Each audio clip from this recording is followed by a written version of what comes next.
Hello everyone, welcome back. I hope your day is starting off just great. Pictured behind me is an F-35 fighter jet, and there's breaking news on the story, the continuing saga of whether Canada will honor its commitment to purchase 88 F-35 fighter jets or whether we'll switch and buy the Gripen. That contract has been under review for quite some time, and the breaking news is we've just paid the United States a little bit more money for 14 additional jets, which prompts this headline from the 1945 website: F-35 debate over?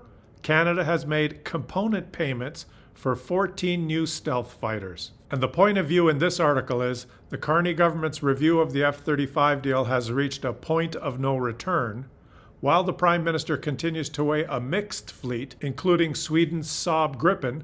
The Canadian government has started making payments for 14 more F-35s to secure critical long lead components. New Prime Minister Mark Carney, who had talked on the campaign trail about reconsidering the deal, announced a review once he was elected early last year. A review was implemented last spring with the understanding that Carney would have the final say. The idea is that Canada could either stick with the F-35s or adopt a hybrid fleet that also includes the Swedish JAS-39 Gripen jets. Saab has proposed manufacturing those jets in Canada, and I've made several videos about this, but just to recap, Saab is offering 10,000 jobs, Joly says as Canada's F-35 review drags on. And Industry Minister Melanie Joly said, and I quote her, "We think we can use military procurement to get more. That's why we're looking indeed at the Gripen." And while our industry minister is making comments like that, and while Saab is actively trying to sell their deal, making commitments to manufacture their jet in Canada, it seems like Canada now has locked itself into 14 more F-35s, which will bring our total commitment up to 30 F-35s. Now, we haven't actually committed to the next 14, but once a government starts making payments, it would be very surprising if they now back down from those 14. The money for these 14 aircraft is in addition to the contract for a first order of 16 F-35s, which will start being delivered to the Canadian Armed Forces at the end of the year, a CBC report said. According to sources, the new expenses are related to the purchase of so-called long lead items, which are parts that must be ordered well in advance of delivery of the fully assembled aircraft. Had Canada not done this, per the report, it would have fallen behind in the delivery of such items.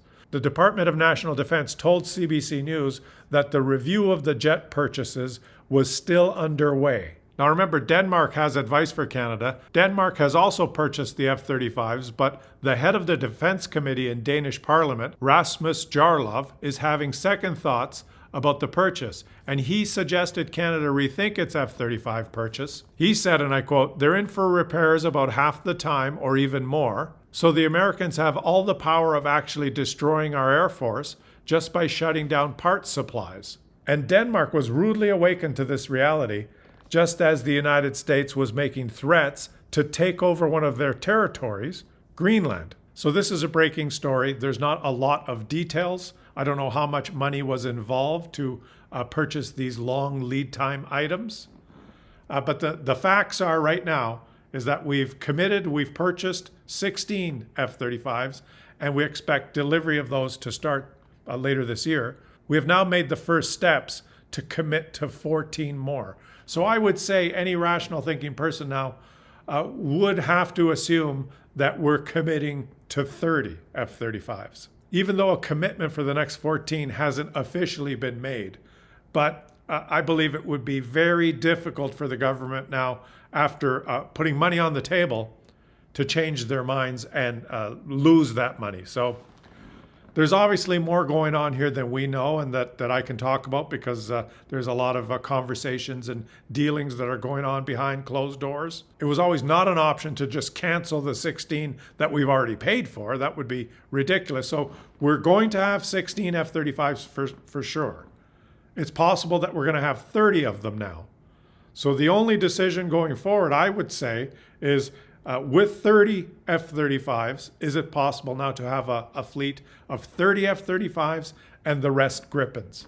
This is one of those issues that I think public opinion, if you did a poll of Canadians, it would be 80, 85, 90% would probably prefer the Gripens, just based on the relations that Canada and the United States have right now. Military experts might have different opinions.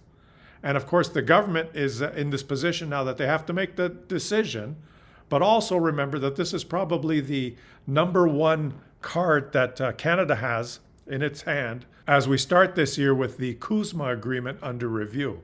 This is one of our bargaining chips for those negotiations. I think that's the way the government's thinking about it and the way they're playing it.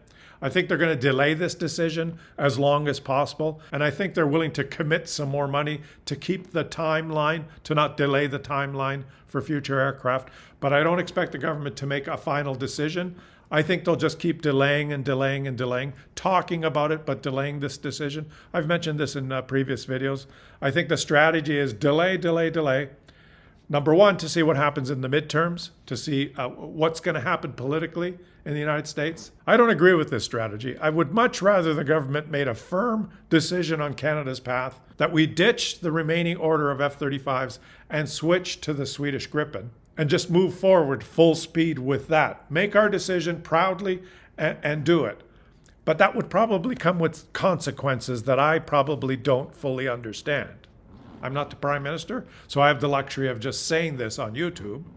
But there's a lot of consequences that could arrive from that decision. So from a strategy point of view, I'm sorry to report, I think the most likely scenario is going to be a frustrating delay strategy and hope that there's a change in the U.S. administration.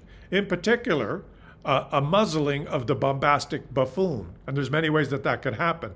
There could be a blue wave that destroys the Republican Party in the midterms and neuters the president's power, or given a little bit more time, the buffoon will eventually fade from public life. And that doesn't mean that the relation between Canada and the United States will go back to the way it was before.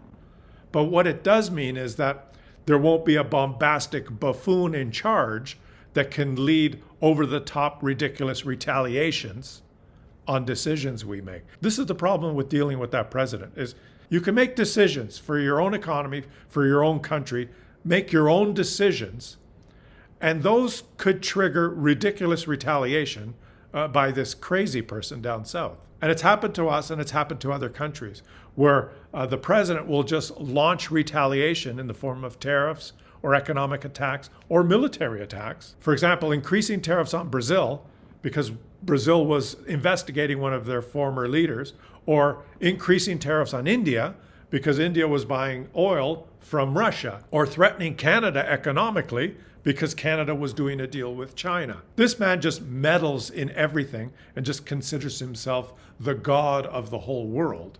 And we're stuck with that. This is the dynamic. This is how the world works now. So world governments and world leaders are in the unenviable position to always have to calculate, if I make this decision, what kind of reaction will that trigger in the crazy person that runs the United States?